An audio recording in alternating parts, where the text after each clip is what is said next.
Gaza വെടിനിർത്തൽ കരാറിനെ കൂടുതൽ പ്രതിസന്ധിയിലാക്കി Hamas നേതാവിനെ കൊലപ്പെടുത്തി ഇസ്രായേൽ. ഹമാസ് നേതാവ് റാഅദ് സാദിനെയാണ് ഗസയിൽ നടത്തിയ ആക്രമണത്തിൽ ഇസ്രായേൽ വധിച്ചത്. മറ്റ് 4 പേരും ആക്രമണത്തിൽ കൊല്ലപ്പെട്ടു. പ്രധാനമന്ത്രി ബെന്യാമിൻ നെതന്യാഹുവാണ് ആക്രമണത്തിന് ഉത്തരവിട്ടത്. റഫേൽ 2 സൈനികർക്ക് പരിക്കേറ്റതിന് പിന്നിൽ ഹമാസ് ആണെന്ന് ആരോപിച്ചായിരുന്നു നടപടി. വെടിനിർത്തൽ തകർക്കാനുള്ള പ്രകോപന നടപടിയാണെന്ന് ഹമാസ് പ്രതികരിച്ചു. ഗസയിൽ കനത്ത മഴയിലും കാറ്റിലും 3 കുഞ്ഞുങ്ങൾ ഉൾപ്പെടെ 14 പേർ മരണപ്പെട്ട സാഹചര്യത്തിലും സഹായം വിലക്കുകയാണ് ഇസ്രായേൽ. ഗസയിലേക്ക് എത്രയും വേഗം താൽക്കാലിക താമസ സൗകര്യവും മറ്റ് സഹായങ്ങളും ഉറപ്പാക്കണമെന്ന് യുഎനും വിവിധ രാജ്യങ്ങളും ആവശ്യപ്പെട്ടിരുന്നു. യുനർവയ്ക്കെതിരായ ഇസ്രായേൽ വാദം തള്ളി യുഎൻ പൊതുസഭ. വെടിനിർത്തൽ 2ാം ഘട്ട ചർച്ച സജീവമാണ്. MC നാസർ ദുബൈയിൽ നിന്ന് വിവരങ്ങൾ നൽകാനായി ചേരുന്നുണ്ട്. നാസർ, നമുക്കറിയാം ഈ 1ാം ഘട്ട വെടിനിർത്തലൊക്കെ വെള്ളത്തിൽ വരച്ച വര പോലെ അങ്ങനെ തന്നെ തുടരുന്നൊരു സാഹചര്യത്തിലാണ് ഇപ്പോൾ വീണ്ടും ഇസ്രായേലിന്റെ ഭാഗത്ത് നിന്ന് ഇങ്ങനെയൊരു ആക്രമണം ഉണ്ടായിരിക്കുന്നത്. 2ാം ഘട്ട ചർച്ചകൾ സജീവമായി നടക്കുന്നുണ്ട്. അപ്പോൾ ഈ ഒരു ആക്രമണത്തെ ഈ ഘട്ടത്തിൽ നമ്മൾ എങ്ങനെ നോക്കിക്കാണണം? അവിടുത്തെ ഒക്ടോബർ 10-നാണ് ഈ വെടിനിർത്തൽ കരാർ പ്രാബല്യത്തിൽ വന്നത്. തുടർന്ന് ഈ ദിവസം വരെയും ഏതാണ്ട് 800ഓളം തവണയാണ് ഇസ്രായേൽ ഈ വെടിനിർത്തൽ കരാറിന് ലംഘിക്കാനുള്ള ആസൂത്രിതമായിട്ടുള്ള നീക്കം നടത്തിയതും ഏതാണ്ട് 400ഓളം പേർ കൊല്ലപ്പെടുന്ന ഒരു സാഹചര്യമുണ്ടായി. 1000-ലധികം പേർക്ക് പരിക്കേൽക്കുന്ന സാഹചര്യമുണ്ടായി. ഇതിൻ്റെ ഒരു തുടർച്ച എന്ന നിലയ്ക്കാണ് ഇന്നിപ്പോൾ ഹമാസ് നേതാവിനെ തങ്ങൾ വധിച്ചതായിട്ട് ഇസ്രായേൽ സൈന്യവും അതോടൊപ്പം തന്നെ പ്രധാനമന്ത്രി നെതന്യാഹുവും ഔദ്യോഗികമായി തന്നെ വെളിപ്പെടുത്തിയിരിക്കുന്നത്. പക്ഷേ ഔദ്യോഗികമായിട്ടുള്ള സ്ഥിരീകരണം റാഅദ് സാദിന്റെ മരണവുമായി ബന്ധപ്പെട്ട് ഹമാസിന്റെ ഭാഗത്തുനിന്ന് ഉണ്ടായിട്ടില്ല. പക്ഷേ ഈ ആക്രമണം നടന്നതായിട്ട് ഹമാസ് സ്ഥിരീകരിച്ചിട്ടുണ്ട്. ഇത്തരം ആക്രമണങ്ങൾ നടത്തുന്നത് ഈ വെടിനിർത്തൽ കരാറിനെ അസ്ഥിരപ്പെടുത്താനുള്ള നീക്കത്തിന്റെ ഭാഗമാണ്. അതോടുകൂടി ഗസയിൽ അശാന്തി രൂപപ്പെടണം എന്ന് ആഗ്രഹിക്കുന്ന ഇസ്രായേലിന്റെ വളരെ ആസൂത്രിതമായിട്ടുള്ള ഒരു ചെയ്തിയാണ് ഇത്. അമർച്ച ചെയ്യേണ്ട ബാധ്യത മധ്യസ്ഥ രാജ്യങ്ങൾക്കും അന്തർദേശീയ സമൂഹത്തിനുമുണ്ട് എന്നാണ് ഹമാസ് പ്രതികരണത്തിൽ അറിയിച്ചിരിക്കുന്നത്. അൽഖസാം ബ്രിഗേഡിന്റെ സൈനിക കമാൻഡറിൽ ഒരാൾ കൂടിയാണ് ഈ റാഅദ് സാദ്. അദ്ദേഹത്തിന്റെ മരണവുമായി ബന്ധപ്പെട്ട കൂടുതൽ വിശദാംശങ്ങൾ ഹമാസ് നേതൃത്വം വൈകാതെ തന്നെ പുറത്തുവിടുമെന്നാണ് വിവിധ മാധ്യമങ്ങൾ റിപ്പോർട്ട് ചെയ്യുന്നത്. എന്തായാലും ഔദ്യോഗികമായിട്ടുള്ള ഒരു സ്ഥിരീകരണം ഹമാസിന്റെ ഭാഗത്തുനിന്നും ഉണ്ടായിട്ടില്ല. ഈ ആക്രമണത്തെക്കുറിച്ച് എന്താണ് ഇസ്രായേലിന്റെ വിശദീകരണം, നാസർ?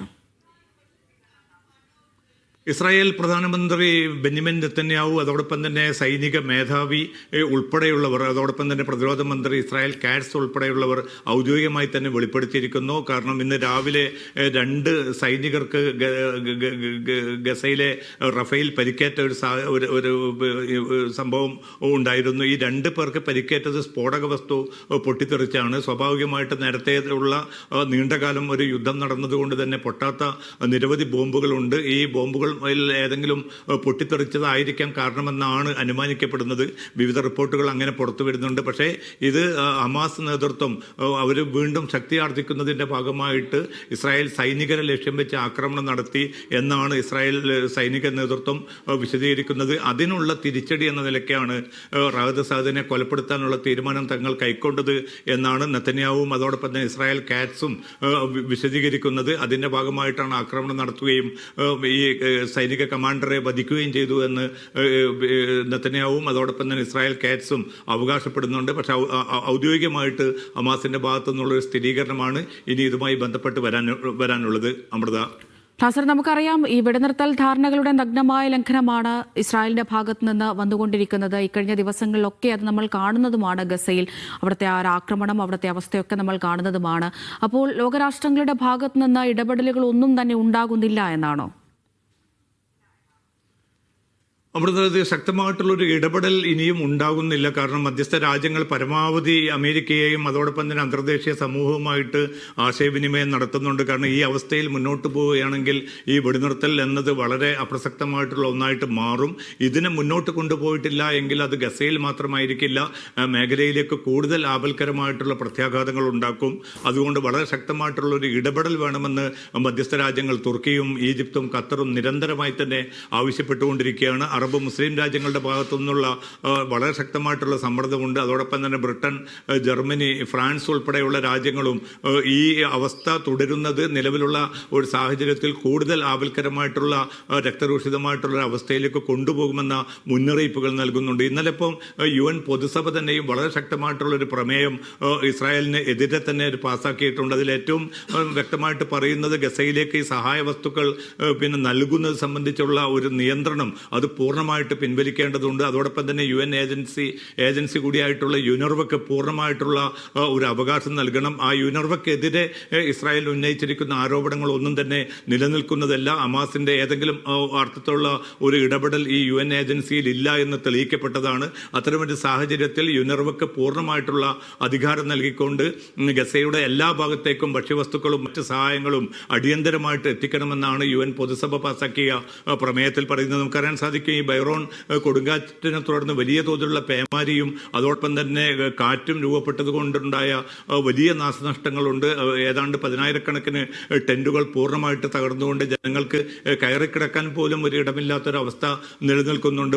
അത് വളരെ പ്രധാനപ്പെട്ട ഒരു കാര്യം തന്നെയാണ്. നമുക്കറിയാം, ഈ ഇസ്രായേലിന്റെ ആക്രമണമൊക്കെ ഒരു ഭാഗത്ത് നിൽക്കുമ്പോൾ ഈ കാലാവസ്ഥയും ഗസയിലെ ജനങ്ങൾക്ക് വലിയ തിരിച്ചടിയാവുകയാണ്. നിരവധി ആളുകൾ കൊല്ലപ്പെടുന്നു. ഇപ്പോൾ മനസ്സിലാക്കുന്നത് 3 കുഞ്ഞുങ്ങളൊക്കെ ഈ കനത്ത മഴയിൽ മരണപ്പെട്ടിട്ടുണ്ട് എന്ന് തന്നെയാണ്. അവർക്ക് അത്യാവശ്യ സാധനങ്ങൾ ലഭിക്കേണ്ട ഒരു സാഹചര്യം കൂടിയാണ് വന്നിരിക്കുന്നത്.